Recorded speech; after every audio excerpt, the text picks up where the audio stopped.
Welcome back, folks. Before we go on, I just want to check on some sports stats, keep myself sharp here on the sports, and I'll use my computer and just go in here. I'm going to check. Okay.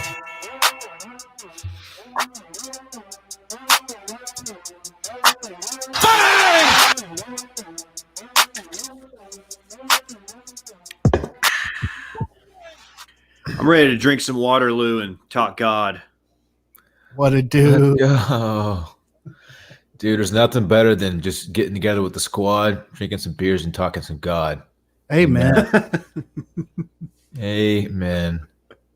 Nothing better.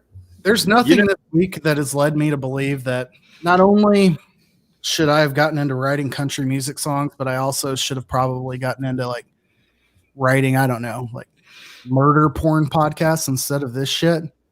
Because seeing some of these people on the podcast listeners, hey, I love all the listeners. We know this, but how many dead cases can you hear about until you're like, all right, that's kind of quite a bit for a Tuesday. Have you guys actually listened to the Chase Rice song? No. It is truly, truly terrible. There's nothing good to say about that song. Micah, have you seen this song or heard this song would be a better way of phrasing it? Oh, Micah's muted. I had him muted from earlier when he was slamming our dishes. That's on me. Sorry, what is the title of said song? Let me tell you, it's called Drinking Beer, Talking God. Oh, no. Amen. I haven't heard this one. I did see the lyrics. I've been made aware of a country song that has some explicit lyrics. Have you guys heard about this one? Let me see if I can pull it up. I'll get back to you on this. By saying Jack Ingram is an SMU alum. So if we do go country, we at least go Texas country. I believe this song is called Dick Down in Dallas. And it is... Is he from Wheeler Walker? No, it's someone called Trey Lewis. And apparently this was the #1 song on iTunes yesterday. And really, if you listen to it, it sounds just like any other Nashville country song. It sounds like a John Marty song. And the lyrics are quite explicit. Let's go. You don't know how it makes me to hear you drop Wheeler Walker's name in the show. Are you familiar? Big Wheeler Walker fan. I've got a album in the other room that he signed to my black friend KJ Wheeler Walker. Okay. All right. That dude, he's something. It's awesome. Would you like me to read the lyrics to the to Dick Down in Dallas? I can just do the chorus. Yeah, I would. Okay. She's getting dick down in Dallas, railed out in Raleigh, tag team up in Tennessee, anal in Austin, butt fucked in Boston, giving neck down in New Orleans. There's more, but we'll just leave it at that. It sounds just like it does. Sounds like she likes to party, man. Yeah, she's very well traveled. Let me read the rest of it. Putting me through hell, fucking someone else. Now I'm the one on my knees praying she'll come back, give me that sweet ass, but I already know that she's getting dick down in Dallas. It all comes back to getting dick down in Dallas. Yeah, the Mocha Clappuccino was not mentioned in that song, but he might be. Oh, that's the edited You know what line is missing is getting her cheeks clapped in Chattanooga. Or wherever it is that Cole Campbell lives, like Prince George, Canada, somewhere up there. I think it's Banff. Banff. Getting her back blown out in Baltimore. Oh, come on. Oh boy, what are we doing here? What a weird way to start this thing. I'm Dave. We're doing a live stream. I got Dylan and KJ and Micah. We're back at full strength. It's been a couple of weeks. Hello, we everybody. took the holiday off. We were gonna do a Thanksgiving one, but we were all sad about them boys. So as I'm you kidding. predicted, as Dave predicted, 8 weeks prior, the Cowboys ruined Thanksgiving. It's a good one, Trev Cat. It was called. It was definitely seen in the cards weeks ahead of time, but we ride forward anyway. We got a lot to get to. There's no Thursday night game, right? So this is all about us. This is our time. I do want to tell the people to follow us at Too Much Dip on Twitter. Too Much Dip podcasts on IG. And do yourself a favor. Be the hero of your Christmas or of your Kwanzaa or Hanukkah or Festivus or just of December. Go to washmedia.shop. Check out that shit. Maybe get Dippy. Get your mom a Dippy shirt. This one's for Dippy. I'm gonna just go ahead and say, I don't mean to speak for all the guys, but I think I could say it. We're doing this stream for Dippy tonight. Yeah, I'll pour one out for Dippy. I want to see people unwrapping, or I want to see people giving the gift of Dippy to like their significant other and video and recording on their phone their reaction when they unwrap it. Immediate retweet. KJ, are you sneaky a Seinfeld guy? 100%. I love Seinfeld. Okay. It was the reason, not only because it's a good show, but I also, let's see, when I was going to college, like the box sets had just dropped for the first time. That's when like box sets were a big deal. So in our dorms, we had no cable or anything. So it's like whatever you had on box set was all you were going to watch. So it was like Family Guy, Seinfeld, and maybe Sopranos or like Lost or Grey's Anatomy. That's all it was. Yeah. This is an all-time episode. Absolutely. There was a lot of box dropping in Dylan's dorm room. Okay. Where is the drop on that? I don't think just that's about accurate. any of them would work. Actually, you're right. I was too busy being. KJ, stop laughing and work that board. Too busy being in the audience for that. It is. Is this a Ron Washington reference? That's great. If so, I was watching Steinfeld last night. Oh, this is about Dylan. What's the update on that little piggy? I'm walking normally. It doesn't hurt unless I just put like weird pressure on it, or it's fine. It's never going to be the same again, I think, since I broke it twice in like a 7-month span. But, we're getting by. We're all right.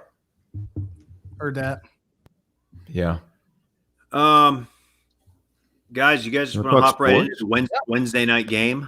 Let's do it. Or the Wednesday afternoon game, I guess it was. Yeah, that was a fun little afternoon delight. It was a turd, but it was fun to have something different going on. It was fun just to have like live football on in the middle of a Wednesday afternoon, man. You don't see that.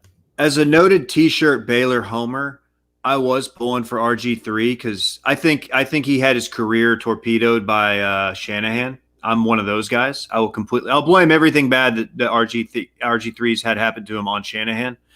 But that too. That being said, not great. No. I would agree. I blame a lot of his career on the shitty field in FedEx Field. God damn it. I can't with Randy. And everything that came after that injury. But yesterday I was happy to also see Trace McSorley. And did any of you think that, all right, well, is this what the Cowboys are going to get to go against? Not to make everything about the Cowboys, but that is their next opponent. Were you sitting here watching like, okay, I don't want Lamar to stay sick forever, but maybe, test positive one more time next week? It crossed my mind, but I don't care. Fair. It's set in. No Zach. If Zach Martin's out there, that defense is just gonna eat them alive. I don't care. True. Do you think that I haven't seen any ratings numbers on this, but do you think this random scheduling of games is going to give anyone an idea of like, fuck it, let's just have 5 days of NFL football. Let's just go wild boy with this shit. I can't imagine that it was widely viewed on a Wednesday afternoon. That's just such a weird time to have a football game. I would think no. Sorry, Dylan. The weird thing in my mind is that NBC put the game on in the afternoon because they didn't want to compete with their regularly scheduled programming, which was the lighting of the big tree in 30 Rock. Let me say a couple things because I watched some of that last night. One, there are no people there, so it's really not it wasn't a great television event. And two, do you want to know who the big performer was? How about the Goo Goo Dolls? Oh, come on. I know Brett's a big fan because they're a Buffalo, they're an upstate sort of institution. But the Goo Goo Dolls are trash, and they look like shit. Lead singer has a tremendous amount of plastic surgery done. He's got bad lettuce. It was a strange choice by NBC. I mean, if NBC had the tree though, I didn't even notice the tree.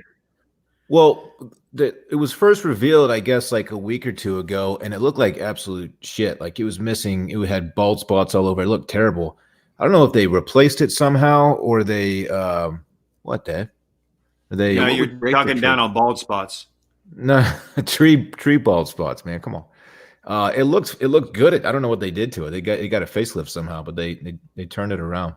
When I was in New York last week, the big story on every local news hour was that there was a owl that was transported in that tree, and people were just like losing their minds for a white owl that was it had been rescued though. So shouts to that owl. I think weird time. Weird thing to postpone a National Football League game for. You're thinking of Ace Ventura 2. Completely different story. Maybe you're How right. How does that one hold up? Not good at all. I would say the character of the African tribes and Tommy Davidson in that movie, not great. Probably some storylines they'd like to rewrite. Probably. I was surprised. I didn't catch any of the Goo Goo Dolls, not to dwell on this topic, but Gwen Stefani, I respect her work 25 years ago, and we would all say she has aged very gracefully, but nobody should ever confuse her with like a talented vocalist. She was just out there singing Christmas tunes, and I was like, what the hell is this shit? Like, yeah, either bring the blonde dude from No Doubt out with you or don't come at all. So that's the guy she was dating. That's exactly. Like when they were. I need that sex on screen at all times. Isn't she married to Blake Shelton now? Yep. Yes. He's I think they have a song. I think they have a song out together too. Dude, I'm sure it's really good. Speaking of untalented clowns, Blake Shelton. Yes. Yes, they do have a song together, and it's not good. Did you guys talk about the Spotify playlist thing? We did. I know we're here to talk sports, but I'm circling back. We did. I'm circling back. Well, I didn't get a chance because I'm not a part of that program. I'm not sure how this happened, but my fiance, who's from New York, and I share a Spotify account, and for some reason, all we listen to is country music now, and most of it really bad. I'm not sure what happened, and I'm not real proud of it. No scene control. Give us a couple of the top artists. Well, Taylor Swift made the top 5, which is weird because I must be she's out pop of the house now. a lot. First of all, she's pop. Yeah, first of all, second of all, she's still untalented and trash. And And also, not. we You're did listen. The Chicks were formerly of Dixie, were prominently featured. I can't let that ride by without like. Damn. Yeah, that's not a good take, but it's your take, and that's fine. I can't get over the video of her singing at one of those award shows where she was just like 9 octaves off. I can't respect her. Sorry. And all of her songs are about, like high school. It's just a bunch of high school girl whiny stuff. I don't need any of it. I'd like all responses for both this and Brett Merriman's injury takes to be sent to the same account. I don't know which is worse, honestly. I feel like it should be those are on the mantle alone together.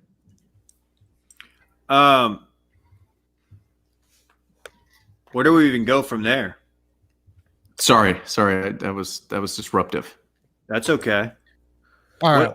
What do we got? We got Chiefs, Steelers, Saints, all potentially clinching this week. Okay. We're about that point. It's weird because of fantasy football. I feel like everybody's like, oh, it's playoff time. It's playoff time. And there are a few teams in the NFL that can clinch because the NFC is pretty bad and the Chiefs and Steelers are really good. But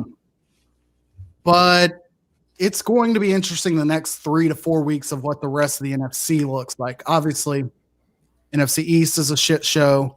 But aside from the Saints, there's nobody really running away with this. Green Bay is right up there. But it's going to be an interesting last month if you like slightly above average football. Like if the Bears would have won on Monday night, like the NFC North would have been up for grabs as well. You guys know what my stance is. I'm riding with the Giants. I want Jason Garrett in the playoffs. I want to run. David. It's what I want. There's a chance that you get Colt McCoy starting for them. You know that, right? I thought it was already announced that he's starting. Yeah, I put think some he is. respect. Put some Let's respect go, on the name Cole. of the starting quarterback for the first place Week 13 New York Football Giants. Colt McCoy. Who else would you expect it to be? McCoy. Dude, let's go. Do you think people are going to make some "he's the real McCoy" jokes this week? I hope. I doubt it. I don't think he's going to play well enough to earn the real McCoy title. But I pull for he's a good dude. Of course, a Texas legend. I would love to, not a Giants guy, obviously, but I would love to see Colt play well. Do you think there's any chance of Case suiting up and getting out there? I think no, but he's going to be closing some real estate deals in Austin. That's definitely For true. sure. Is he real estate or does he own like a half a dealership? Yeah, he's a real estate guy. He doesn't have a steakhouse? He's a commercial real estate guy. Oh no, With, you got to get only true legends. Unfortunately, Which- the Case McCoy Steakhouse didn't pan out. Yeah, if T-Man is watching this feed, he's definitely gonna make a joke about former Texas quarterbacks going to a commercial real estate in Austin. That's one of his favorite go-tos, but Quite lucrative. it actually applies for Case. So I added this to the rundown because it makes no sense. I don't think that there's another GM in the NFL that has a weekly appointment with a local radio station to do an interview about the team that he's the GM for. I highly doubt that there are very many owners that have a weekly 10-minute call-in appointment. However, Jerry Jones of the Dallas Football Cowboys is not a normal owner / GM. And he calls in every single week, as he has for 15, 20 years, to radio stations. In Dallas, I believe it's the Fan where this occurred. And a quote from this week's show, when talking about the Denver Broncos situation on Sunday where they had no quarterbacks available and Kendall Hinton, a practice squad wide receiver, had to take snaps. Jerry Jones said, well, we were pretty much in the same situation with Ben DiNucci and with our younger quarterbacks as they were. And basically said that DiNucci was equivalent to Kendall Hinton. I mean, not in so many words, but put him on that level. Dude, they just drafted this guy and he's already not even throwing him under the bus, but just kicking him in the balls. When this quote came out, I thought it was a similar situation to what happened like week 3, 4, 5 of the season when he was some clown beat writer for Dallas, Dallas beat writer, like just totally misquoted him or took his quote out of context or something. Calvin Hill. I thought it was another one of those situations. But how can you say that about a guy who was not even expected to play this year? That's trash, Jerry. Come on, man. You know what? You know who I blame? Mike McCarthy. Because Mike McCarthy only drafted the Nooch because he was friends with his buddy or his brother coached him in middle school. If they really went out and drafted a quarterback who they thought might actually be able to play instead of doing a favor for somebody, maybe they would have been in better shape. So it's McCarthy's fault that he influenced Jerry into doing it. I hate them both. Denver aside, name another third-string quarterback. Ooh, Blake Bortles? That's what I'm saying. Denver aside. Oh. The entire quarterback room this week. Which, by the way, Bortles, Alex Smith. Bortles was practice squad there, I think. Or no, I guess it couldn't be. Alex Smith was the third string quarterback. That's true. Technically, that's correct. So yeah, that's a cheap shot, but yeah. But it's who's coming in when Colt gets knocked out this week? Sterling Shepard. They can trade for Colt or for Cole Beasley in the middle of the game. Yeah, I think it's a ridiculous quote. Obviously, how I feel. I always will stand by.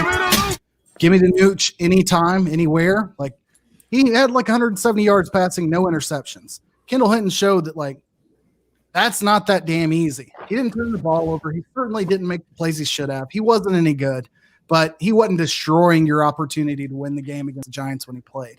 And Garrett Gilbert, he kind of threw him in that same bucket. So, get over yourself, Jerry. I didn't realize this note on Josh Gordon. Yeah, Josh Gordon is back. I didn't realize that he got suspended again. I can't keep up. How many is that for him now? Shouts to Dan Jester, who every time Josh Gordon's name gets brought up, he's like, he's probably the third best wide receiver in football, and he's probably the biggest Josh Gordon guy ever. It's I don't know why, but it's hilarious, and he's always like, he's the best receiver in the AFC. I'm like, Dan, he's played 3 games the last 5 years. What are you talking about? Dan says that because he's tall and looks good in a uniform. Dan thinks he's just like this athletic freak. Like he's hasn't been productive in 7 years. He was really good at Baylor. He had one pretty good season. I am pulling up his Spotrac, which will show you not only his career earnings and contracts, but over the 7 years that he has been in the league or eligible to be in the league, basically since 2013. How many games would you say that Josh Gordon's been suspended? Oh. Over 7 seasons? I would say 7 by 16 is out of 112 games. How many do you think he was ineligible for? 92. 80. It's at least 70. Okay, so it may be more, but the technical suspensions are only 37. I think why it's less than what the actual number is because they may not count times where he was suspended and then maybe not reinstated until later in the year, because technically he might not be suspended any longer than that. But 2015, suspended for all 16 games. 2014, 10 games. 2016, 4 games. 2018, 2 games. 2019, no suspensions initially, and then 2 games. Just let the man burn. That is the ridiculous part, though, is NFL CBA now doesn't test for marijuana, I believe. Or at least it's not like a suspension anymore. So he should have been back a while ago if that was the case. Those PEDs was the most recent one. Oh, was it PEDs? Okay. Oh, whatever. Who cares? Speaking of PEDs, I don't think we have this on the run sheet, but Will Fuller, somebody else on the Texans, both going down. Tainted supplements, allegedly, but yikes. Is Brian Cushing still around that organization? Because if not. Oh, he is, sir. Yeah. He certainly is. Brian Cushing. It's all Brian Cushing. Without question. I would say it's Vrabel if he was still down there, but, let's see. Where did Cushing go to school? Oh, USC. I should have known that. USC. Oh, yeah. Cushing, dude. College football. Yeah, I'm pretty aged for this. Mainly because of what we figured out. When did this drop? Was this today or yesterday? BYU Coastal. We're getting it. The matchup everybody's wanted. The reporting came out yesterday. Some obscure, unknown sports caster from Utah somewhere came out with this report, said this is a done deal, and everybody was like, this can't really be happening. And then they did it. They announced it today. Amazing. And it just goes to show that every year we talk about how college football schedules are made so far in advance, and Texas plays LSU in 2046 and all this stuff. These dudes made it. They made a game in 48 hours against 2 undefeated teams. This is amazing. They said it couldn't be done. Where were, what were the original matchups? What was supposed to be the schedule? Was it Liberty and Coastal Carolina? Correct? Yeah, Liberty had a COVID outbreak. There's somebody at my door. Hold on. So Liberty had a COVID outbreak, and then what? Well, game day was already going to Coastal Carolina for the Liberty game. Oh, okay. So if you're Coastal Carolina, this is the biggest moment in your program's history by 1,000,000%. I mean, nothing comes close to having game day there, even in a year where people can't be there. And then Liberty, I'm sure Hugh Freeze was up to something. And now they get BYU there. Shouts to them. And then they make some quotes about Mormons, which is always fun. What is that quote? Is that real? That's a real quote. Yeah, so The head coach for Coastal Carolina was interviewed and asked what he thought about the upcoming game against BYU. Of course, he initially started by saying he was just grateful to have a team to play against, but also with trying to pay respect to the quality of his opponent, said, I'm just doing a lot of praying for this upcoming game. I think they are too. They're Mormon or something along those lines. Okay. What a dumb thing to say. Like, shut up. Let's see. I have the quote here from Jamie Chadwell, who I assume will be getting a big job soon anyway, so we should probably figure out who he is. But we're doing a lot of praying right now, and I know they are too. They're Mormons. What an idiot. Man, I mean, I think he's tipping his cap to them. I wish he would have just been like, I'm going to, there's a lot of stress right now. I'm going to take a nice bag, get a soak in. No, they're soaking too. They're Mormons. That was all chopped and screwed. We lost you there, but. Oh, no. I was making a Mormon soak joke. Yeah. They scheduled this game just as a ploy to make their schedule look better for a playoff run, hopefully get a playoff spot, right? That's the kind of the thinking behind it. On both sides. Well, right. Yeah, it's going to be the biggest game of the weekend, right? I'm all about it. I think it's great. You're gonna. Logistically, I don't think either of them have a shot. They can't make the playoff. It's not going to happen. But you could sneak into sort of a an New Year's shot. You get into a Peach Bowl, maybe get Coastal versus Georgia or something. Just saying, it wouldn't be pretty. No. I'm sitting here looking at the remaining schedules for these teams. Coastal Carolina has a game that they lost earlier in the season against Louisiana. Louisiana doesn't matter, but like some of my complaints about SEC teams sometimes, it's like just having that extra game against a ranked team matters in the end. And Louisiana was undefeated earlier in the year.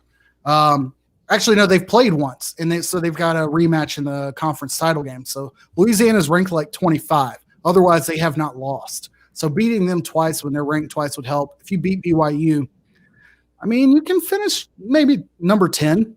There's too many other teams with a conversation or an argument to be in the conversation for playoffs for that to happen. So I don't see it going much further than this. For BYU, you've got San Diego State left on your schedule, and that's it. So the only ranked team that BYU has played this year, only ranked teams, was Boise State. They were at 21, and Army was postponed. So Boise State's not getting in the playoff off of BYU's not getting the playoff off of Boise State and Coastal Carolina. Well, KJ, let me hit you with some facts. Do you know who their common opponent is this year? Who?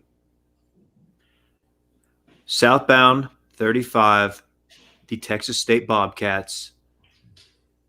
Boise State 2-14. And what was Coastal? BYU, Coastal was 44-14. Yeah, 49-14. So consistent. Yeah. Watch out for the Cats. Oh, I'm seeing some stuff about Spav. Maybe not going to be there next year. Oh, no. We're losing a green shout out, by the way, Dave. I appreciate that. Yeah, thank you. I'm Red Dirt. Yeah, I think T-State's got 15 dudes in the transfer portal already. So things are looking good. How did y'all not even pick up the – anyways, I don't need to mire down an SMU transfer news. That's big of you. I want to spend some time next week not only on Texas high school football playoffs because that matters to the entire nation, but start diving into the coaching carousel because I, for one, could not be happier that it's that time of year. It's not on a rundown, but I think we do need to mention that the Texas rumor mill is getting its engine started. Oh, it's flight tracker buddy. season. Flight tracker season, baby. Oh yeah, this is the time that I miss being on those recruiting message boards, man. This shit's so much fun. It's like the final days of a 5-stars recruitment, when he's about to announce, and then the flight tracking, coaching search stuff. I love it. It's so much fun. I'm who knows if Herman's even going to get let go. He is. What was the last? Dave? I don't think he's gone. He's gone and Meyer's in. I will bet money. What makes you so confident? Okay, I'll take that bet. Yeah, I don't know. I think he's probably going to get another year, unfortunately. What was the last coaching search that y'all were personally like dug in and looking for that info yourself? Maybe not like typing in the tail, flight numbers, but that you were like tracking the message board and refreshing for. I remember the Will Muschamp was when Texas hired him as defensive coordinator. That was a big one, and I remember track and flight. People were tracking flights, and I was following that stuff way back for in the a day. coordinator. He was a big name back then, and of course, soon after he was hired, he was named like head coach in waiting after Mac Brown moved on, which is a weird move. Yeah, that was a big one. And then the whole when Tom Herman was hired, there was the whole like Nick Saban rumor that a lot of people got sucked into, and like rumors that he was like looking for houses in Spanish Oaks and all this shit. It was so stupid. To this day, I still like partially believe some of the shit that was going on, because the rumor was like, had it not spilled and got so blown up as a rumor, it might have happened, which I think is complete bullshit. But for some reason in my head, I think it could have happened. We have friends in Austin who are tied in to the real estate scene that to this day swear they're like, no, he had a house and under contract, all this stuff. There were some very legitimate sources saying that Saban was like leaning toward signing with Texas. So who knows if it's true or not, but there was a lot of booty chatter. Can I say something? Dylan, you are in deep. If you're tracking potential defensive coordinators to Texas, that's like tracking. That's like betting on Italian League soccer. I wasn't tracking it. I was on a message board where all the other nerds were. I don't even know how to. You think I know how to track a flight, Dave? I know, but you were still. Yeah, because people would be like, because people would know these tail numbers of like planes that were owned by Texas boosters, right? And so like, oh, this one's going to Auburn, Alabama. It's got to be good. Muschamp's got to be coming back on that plane. Shit was shit like that. It wasn't like super deep, but you guys were certainly into it and tracking it and sharing the information on message boards. It was fun to watch, man. It is fun. The June Jones hire at SMU, obviously I was personally involved like in figuring out what the fuck's going to happen after Phil Bennett was gone. But the Chad Morris hire after I was gone, like that was when I was still in that moment of like, oh shit, this matters so much to me, even though it didn't matter at all to me. And they were like hiring Chad Morris. It's like, oh shit, we just got a coordinator from Clemson right after a national title. Like, this is fucking huge, and it worked out well enough for like Arkansas to choke on it, but and choke they did. And they did. You guys want to do some Missouri only hires unknown coaches. So nobody had heard of Elijah Drinkowitz before he showed up on campus. We love him. Shout out to Elijah. But we didn't get any plane tracking this last time, which is kind of a bummer. We hired a basketball coach like one day after we fired our old basketball coach, and it was one of these like, who is this guy? So unfortunately, the flight tracker game is fun, and it's too bad that we won't be able. It really is, yeah. Chase it. But before we move on, Derek Mason got axed. Yeah, I don't know who's going to Vandy, but I really feel bad for him the way this whole female kicker thing went down. It's really it turned into a big story in a way that no 0-8 team should have a big story about them. I feel bad for Derek Mason getting fired the day after Missouri. I got to say, land on his feet as coordinator somewhere. I hope he doesn't take the Charlie Strong route of like, once I'm a head coach, I have to stay a head coach and like end up at like a USF type, going back. But the thing with Vandy though, there may not be a worse job in the country. like Charlie went from Texas to USF, Texas, where they have all the resources, to a smaller school in Florida. If you go from Vandy, just about anywhere that's going to hire him is probably going to be as good a situation. We'll see. I don't know if Craig's is right, if Elijah Drinkovitz his first name, but I'm hoping he has a great 8 crazy nights coming up soon. Well, he's not Jewish, unfortunately. We were rooting those of us in the tribe. His, finishing of the SEC season, his first inaugural season as an SEC football coach. I know what you're talking about. Those of us in the tribe were very excited for the fact that we hired a guy named Elijah. Maybe his name is Elijah, but whatever. Drinkwitz. That sounded like we might have a guy, but he's not. He's a follower of Christ. So shouts to him. Shout out to Elia, man. I loved Rock the Boat. NBA. Rest in peace. Dude, big trade. Woj ball. Dude, just a beautiful midweek Woj bomb last night. What we needed. I know Woj bomb gets used too much. It's very like overdone, but like it last night hit. Wasn't It was this a rumor classic. a couple weeks ago, and then like out of nowhere it came back, right? You had heard Washington's name getting tossed around, but nothing's. I don't think there was a ton of smoke. Yeah. It was funny with the way the Woj bomb hit, because there were a lot of baseball writers that were tweeting because a bunch of baseball players had gotten their tenders. So like the 4 pieces, 8 pieces, 10 pieces. I'm Chicken E. I'm gonna focus on the tenders. That's a sad time to stop. Well, Mike Wow. is frozen. we got frozen Micah. This is a first. His like him internet's better been when he's pretty dog frozen. shit this entire night. Frozen Yeah. Mike is better than unfrozen. What's y'all's thought on how Westbrook and John Wall play out? Like, who wins this trade? To ask the generic question. So they got Wall plus a 2023 first round pick. Is that correct? Protected. Which means what? Yeah, what does that mean? A protected pick. So if it's a lottery pick, like they won't get it. Like so, it has to be like at a certain part of the draft. Like they have to have like a I don't know what it's protected to. Oh, we lost Micah for good. Oh, He'll be Mike back. gone and screwed Maybe up we our can- format here. Maybe we can get Randy in here to do some sports. He's got to put a shirt on first. There we go. So basically, there's stipulations on the pick. So if it's a top 10 protected, the team who originally owned the pick gets to keep it if it ends up being a top 10 pick. Wait, what does this mean for Harden though? Didn't he want out too? Like, what's going on with him? I think that was a lot of – I don't know. He wanted Russ out. He essentially, like everything came out today. Micah did get hacked by the Swifties.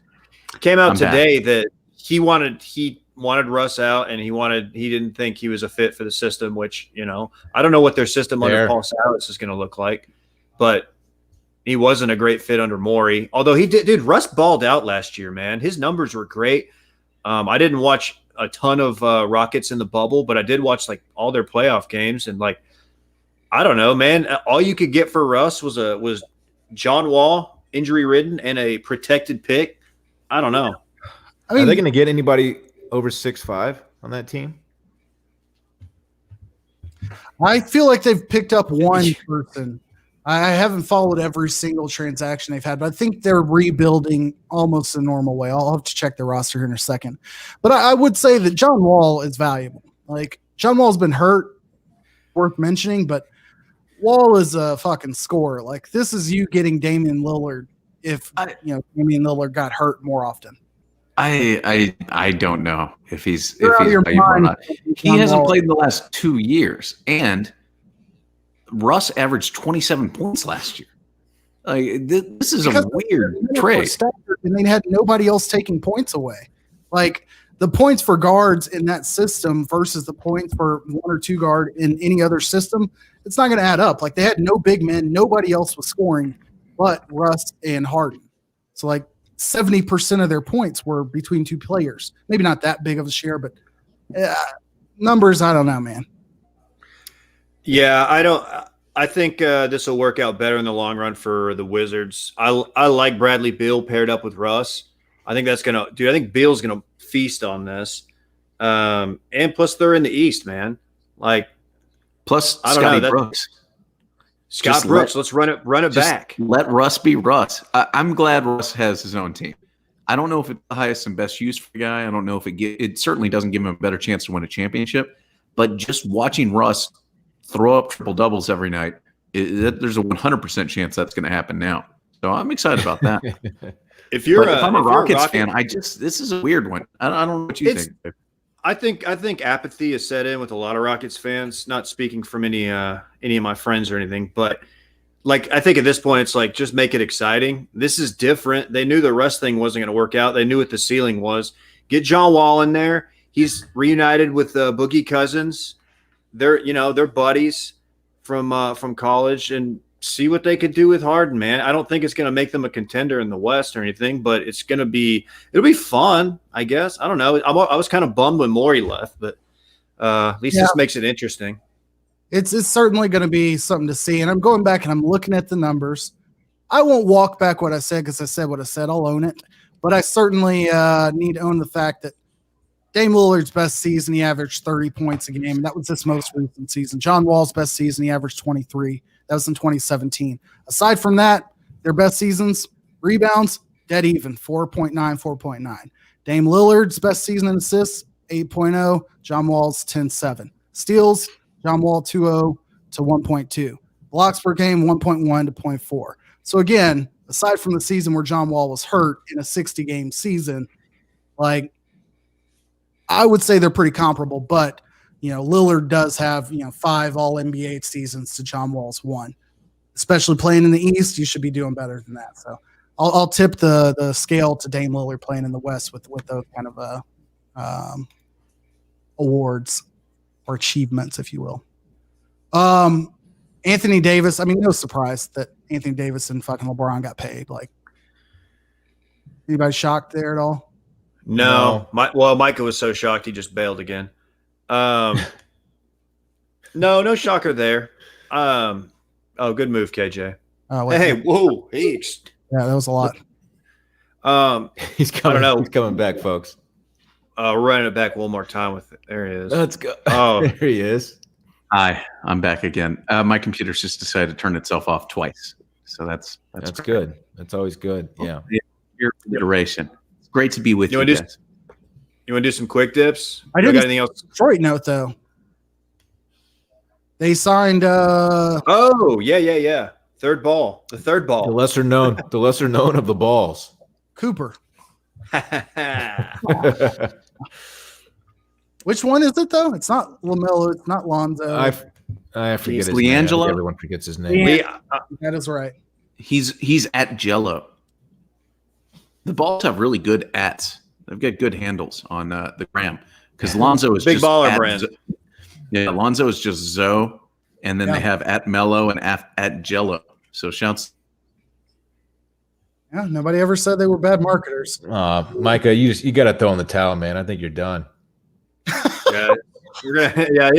quarter's throwing in the towel. This one's over, folks. That sucks because I wanted to talk Spence with him. You want to do quick dips real quick? Yeah, let's do quick dips. We'll leave him frozen, and we can back him out. It's so funny. It never gets old watching somebody frozen on the live stream. We got a big fight this weekend. If you're into boxing, welterweight champ, the great DeSoto's own Errol Spence Jr. versus Danny Garcia, AT&T Stadium, Arlington, Texas, on the biggest stage possible. This will be fun. This will be a good fight. Why is this interesting?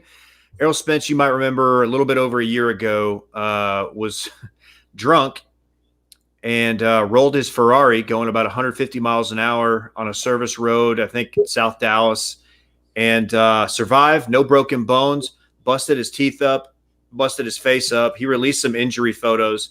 His face was all scraped up. I don't know how he survived it. It's one of those deals, just a minor miracle. He wasn't wearing a seatbelt. And this is his first fight back. And speaking of back, Micah's back. And this is going to be fun, man. I remember when that happened. Yeah. It was scary, man. I knew you were a big Spence guy, so that's how I knew about it. But it's good. Yeah, I didn't know that he was going to be back already. That's pretty cool, man. It's cool. I'm a little worried because obviously he has not had a fight in over a year, and I don't know what that does to a man having a near-death experience where they have their teeth shattered, and I don't know what it does for his chin. But Danny Garcia is a puncher. Danny Garcia's got one-punch knockout power. And Errol Spence, he could knock you out, but he's more of a technical guy. So I don't know. It's going to be it's good. What weight do they fight at?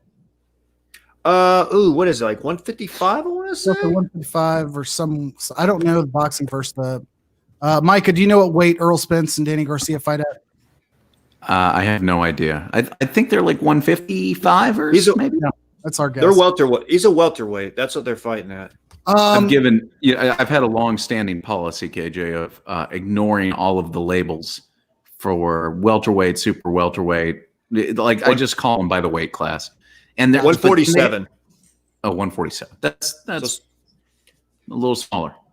Errol's big though. Like he's bigger than Danny Garcia. He probably walks around at 165. He's younger. He should win this fight, but I don't know, man. I'll be watching it.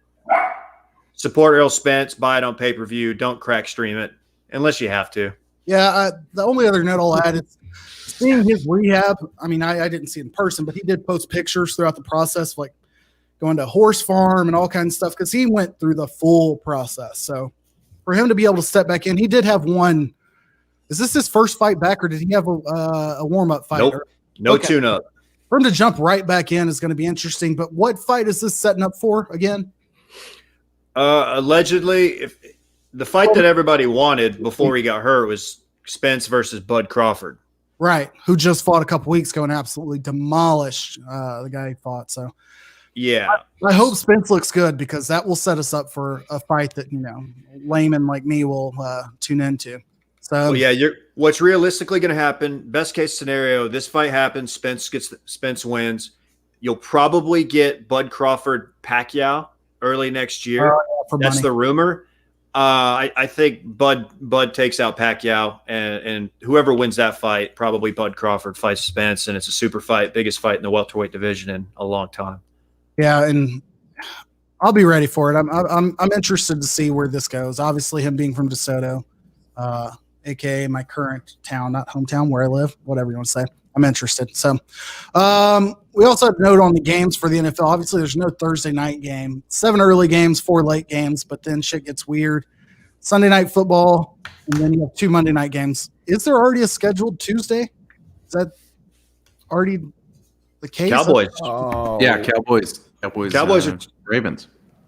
Oh, yes. You're right. And then dude, Steelers play as the second Monday night game next Monday, right? Yes. Or maybe the first. I think one of them's during the afternoon. Yeah, I'm sorry. It seems really unfair to me that Pittsburgh has to come back and play on a Monday, but yet the Ravens, who by all accounts are the team to blame for the outbreak, get an extra day to come back on a Wednesday. I know that they're going to make it up at some point and they'll have a short week following, but it just seems weird to me that they get the extra day. Especially since the Cowboys have had extra time off. Like, it made no sense not to make that the earlier game of the two. Like, I don't know who the Steelers are playing, but theoretically they didn't also play Thursday night. They probably played last Sunday. The biggest question Tuesday is going to be, will I be watching the Cowboys on my phone and Tasha on my regular TV, or will it be the other way around? Oh, no. Only time will tell. Is this NBC that's getting it?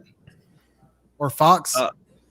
It's Fox, yeah, but if it's a Tuesday night game, it's gonna conflict with the batch, and that pays the bills, man. Yeah. I can take a break from Andy Dalton and the other. Yeah, I can take a break. I'll tune in to Tasha. What if it's the Nooch, though? If it's the Nooch, it's must-watch TV. I'll bet they're off then. If it's Nooch, I'm getting up early Wednesday morning and watching The Bachelor. They don't call it must-see TV for no reason.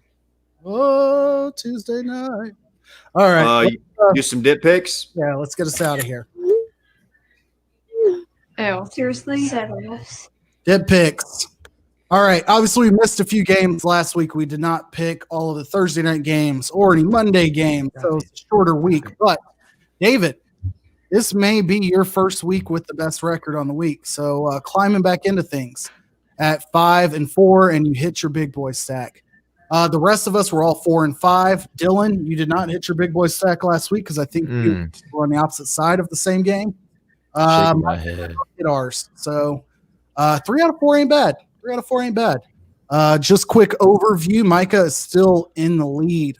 Total points, 79 points. I'm right behind at 76. David, you have gone in front of Dylan at 71. Dylan, you're at 70. Now what a freaking idiot. I stink, man. I stink.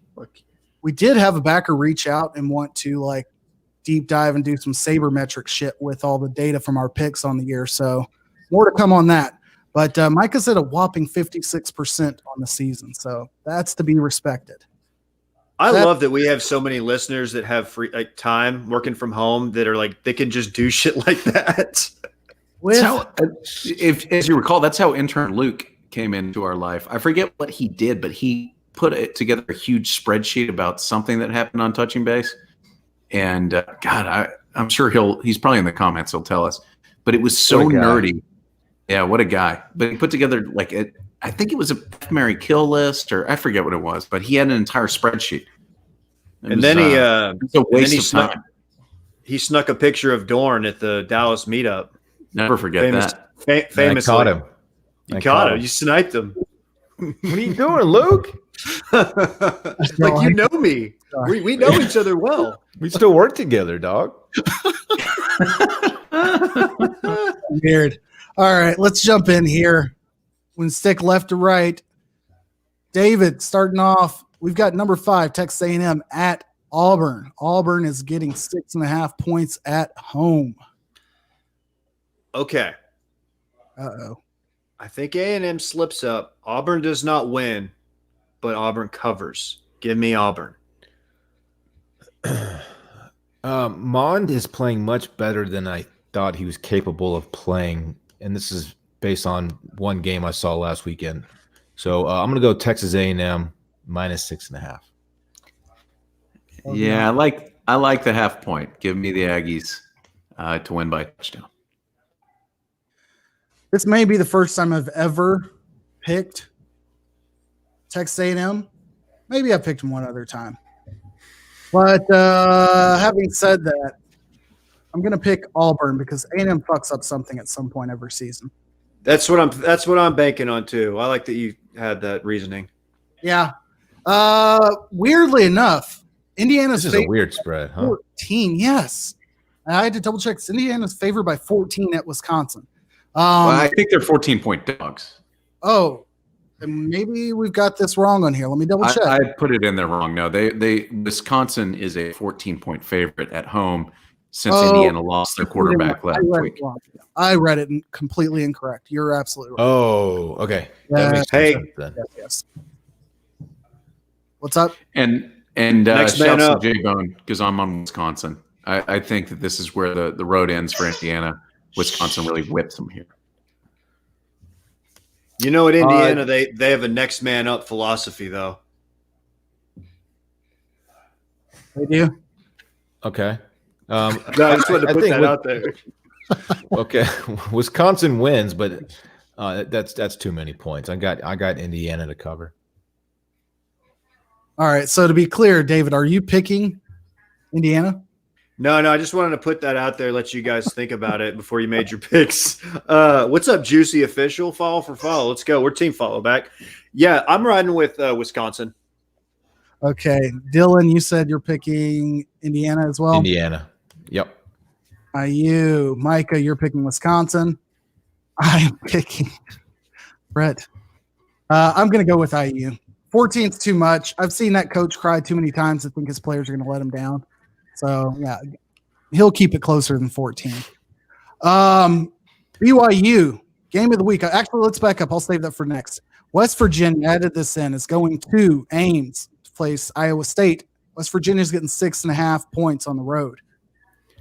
Give me Iowa State by 4 touchdowns. 4 touchdowns? Yeah, they're going to whip those rednecks. They are a better team. I don't think they're 4 touchdowns better, but I do have them covering here. I got Iowa State. Question. Iowa State already locked up a Big 12 championship game berth? Nothing is given in the Big 12. Okay. They have to really give it away, I think. But yeah, so basically they have it wrapped up. Ooh, I don't see them doing that unless they've got Anthony Kiedis starting at quarterback. Hey, what's up? You guys like that? Mm-hmm. Give it away now. California. Let me go with Iowa State. As much as that pains me to say. Cyclones across the board for all of us, so I guess not that exciting to add that in. We've got number 13 at number 18, Coastal Carolina. As we mentioned, college game day game. I'll lead off. I talked a lot of shit about all the racist trees in Charleston, California, Carolina, South Carolina. But I will redeem myself by picking the Chanticleers here. Give me Coastal and the 10 points.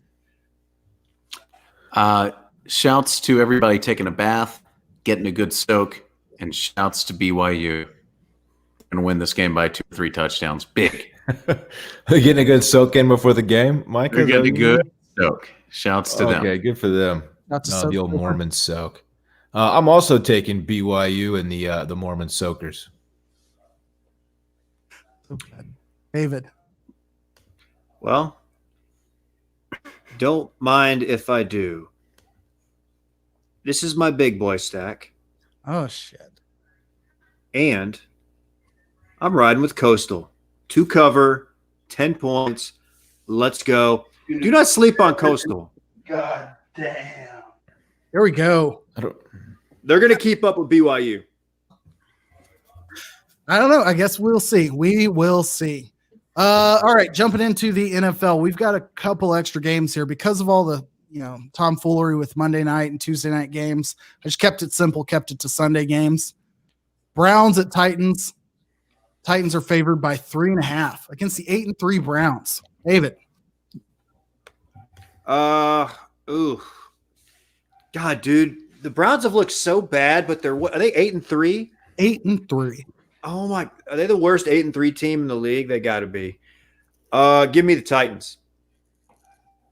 They were quarterbacked by anybody else. Would you feel that way? Probably not. Dylan. I'm all over the Titans here. Derrick Henry's just a monster right now. He's playing really well. Yeah, Titans minus 3.5. Micah. Give me the Titans. All right. I will out of faith. Give me Cleveland. Shout out to Northeast Ohio. We'll ride for Ohio today. Pick the Cleve. We have Giants led by Colt McCoy going into Seattle, who's favored 7.5 plus Josh Gordon. David, you want to lead us off here? Uh-oh. We have a We mute. lose them? Dave is on mute. He muted himself. Dave, There you go. they tried to censor me, but they can't. You can't keep me down. I said something really funny, but I already used the joke once, and you know me, I never repeat a joke. So give me the Seahawks. Seattle. Dylan. Dude, Cole McCoy is going to absolutely shred that horrendous Seattle defense. I got Giants plus 7.5. Let's go. Oh, Wow. Micah. Give me the Hawks by 2 touchdowns. Sorry, Dorn. I'm not offended here. Man. Dylan, What's up? do y'all mind if I do some breaking news? But let me be me. Keontae Ingram opting out and transferring from Texas. Yeah, you know why? Because Ulysses Bentley needs another running back in the backfield. That's SMU's running back. It's because the freshman 5-star running back is the truth. That guy is legit. Bijan Robinson. He's much better than Keontae Ingram. So good for him. Go get some playing time elsewhere, buddy. Oh, he doesn't even care. No, it's good. That's the move. He is pretty good, Keontae Ingram, but he's no Bijan. He's going to go somewhere and ball out. I should also mention Mac Milton is transferring. That's big news. I'm glad. Where'd you say he was going? We don't know yet. Just People now. are saying Okay. Texas. People are saying Texas State. I don't know. Nobody's saying that, Dave. He'll be No. in Lincoln, Nebraska next week, Eat and him then up. a year from now he'll be selling commercial real estate in Lincoln, Nebraska, and be one of the top earners in that market. Work for Monsanto. Giants Seahawks. I will. You know what? I'm not going to leave Dylan out there on an island. Give me Joe Judge and those Giants. Let's go, KJ. Rams at Cardinals. Close game. Basically a pick 'em. Arizona's at home, getting 1 point. You thirsty fella? Lap it all up. Jared Goff has been exceptionally bad like the last 4 weeks. I think he has like 88 turnovers or something. Maybe not that many, but many turnovers. I'm riding with the Cardinals. They got stumped by Belichick last week, but I think they bounced back. I think they're the better team here, which is crazy because like week two, I was crowning the Rams. Ohio. You can crown their ass because I'm riding with the Rams here. You're taking Arizona, to be clear here. Yes. I'm on Arizona here too. Jalen Ramsey's balling out of his effing mind, which is insane to see that after he got paid, he's still just playing like crazy. So I'm going to ride with the Rams here. I'm worried that Give me Arizona, KJ. my bad. I'm worried that Kyler and his confidence may have been shook losing that game in Buffalo. Speaking of Buffalo, transition. Buffalo at San Fran being played in Arizona. I don't know how they're doing the time of these games. Buffalo's the better team. And Buffalo's only, 2.5 points here? They're giving 2.5. Buffalo's better. Take Buffalo. Yeah, I have no faith in, was it Nick Mullins? Is that his name? He's still starting for San Francisco, right? I got Buffalo. Didn't they just make the Rams look? Didn't they just beat the Rams last week? They did. Samuel is back. Yeah. And Raheem Mostert. I can't. Buffalo is a very good team. I'm not going to bet against them. It's only 2.5 points. I'll ride with Buffalo. You know I ride for Western New York anyway. Can I make an announcement? Yeah. The Buffalo Bills are my Big Boy Stacks lock of the week. Boom. What? Dude. All right. I'll have to. The team that I assume that Cole Campbell is on the east coast of Canada. Actually, I have no idea where his provenance is, but he's in no one really knows. I'm assuming that if he's on the east coast, that the Bills are his team. So shouts to the Bills and shouts to Cole Campbell. San Fran Buffalo's Monday night. That's how that's happening. Oh, Monday night. All right. So, give me San Fran. To be clear, I will take San Fran. Why? I think they're getting healthier. I don't believe that Kittle is back. I don't think that Garoppolo is back yet, but Mostert being back, Sherman being back, I think that team is going to sneak into the playoffs and maybe win a game. So Philly, Green Bay.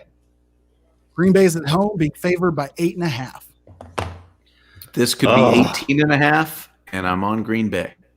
They're a much better team. They're going to win this game, and Philly's just awful. I don't care that they're getting healthy. I don't care that Erst might be back. They stink.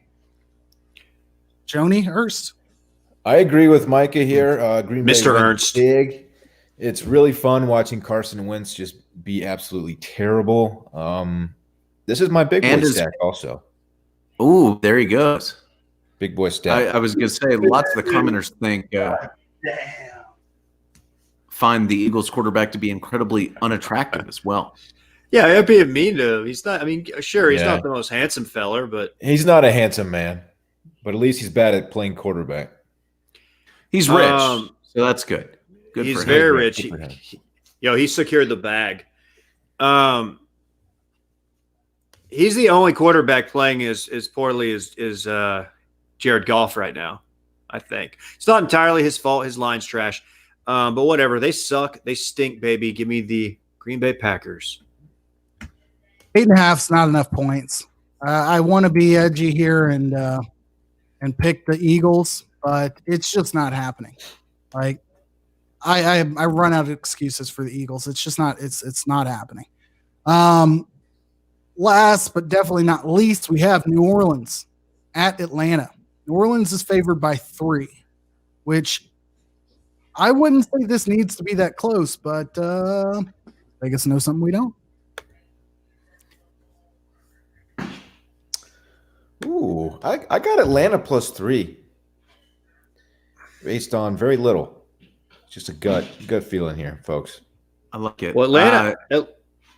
Go ahead, Mike. Do it, Dave.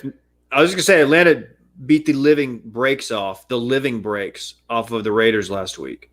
Mm-hmm. Like, I don't know where I didn't watch that game, but I was following it for fantasy implications. So I think I've got the qualifications to say I'm all right with Atlanta. A little upset here. Okay. We talked about Atlanta. They've won 4 of their last 6, and they should have won 5 of 6.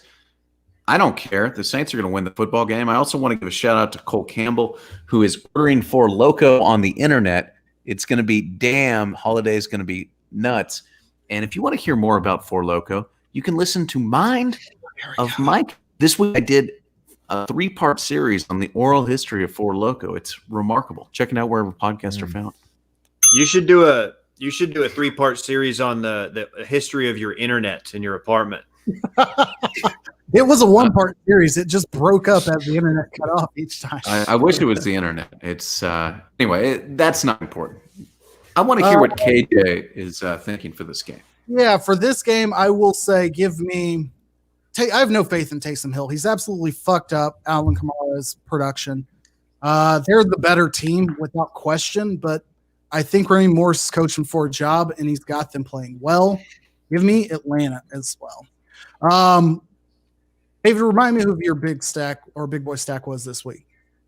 Coastal Carolina. Jeez. Getting 10. Just going all out with that. I'm just trying to make Saturday interesting. God. So to not fall in line and pick of the games that we've already picked, even though I should, I would like to remind people to watch an absolute embarrassment that's going to go on TV. Each year, this game really lets a lot of people down. And the game I'm talking about, I'm just searching to pick a game right now, to be honest with you. The game I'm referring to is Alabama LSU. The line for this game, Alabama is favored by 29 and a half. God. 29 and a half points. When was the last time LSU was a 29-point dog to anybody? It makes no sense. But with that said, I've got a little bit of belief here that post-COVID, Saban's going to have a foggy mind and will not deliver on a 29 win. Give me LSU to lose by 28 points and to cover. LSU for my big boy stack.